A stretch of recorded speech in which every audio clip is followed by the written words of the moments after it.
दिखाता है ये बाबा साहब भीमराव अम्बेडकर जी का संविधान हमें रास्ता दिखाता है कि सामाजिक न्याय का राज की स्थापना हो। आज के दिन जब बाबा साहब भीमराव अम्बेडकर जी को हम याद कर रहे हैं तो ये संकल्प लेते हैं कि सामाजिक न्याय राज की स्थापना के लिए हम लोग काम करेंगे। आज भी हम लोग देखते हैं प्रभुत्ववादी लोग जो समाज में ताकतवर लोग हैं वो समय समय पर अन्याय कर रहे हैं। यही बाबा साहब भीमराव अम्बेडकर जी का दिया हुआ संविधान हमारी ढाल बनता है। यही बाबा साहब भीमराव अम्बेडकर जी का संविधान दिया हुआ हमारे लिए संजीवनी है।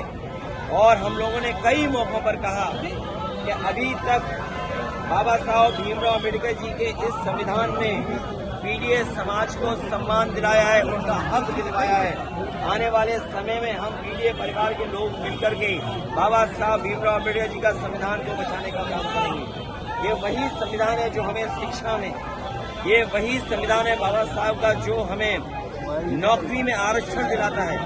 अगर शिक्षा से हमें वंचित किया जाता है, आरक्षण से हमें दूर किया जाता है, तो सच्चाई ये है कि ये सरकारें बाबा साहब भीमराव अम्बेडकर के रास्ते पे नहीं चल रहे हैं। आज के दिन उन्हें याद करते हुए हम संकल्प लेते हैं कि बाबा साहब भीमराव अम्बेडकर जी का सपना हम लोग गांव-गांव पहुंचा करके बहुजन समाज और पीडीए समाज के परिवार के लोगों को छोड़ करके आगे बढ़ने का काम करेंगे।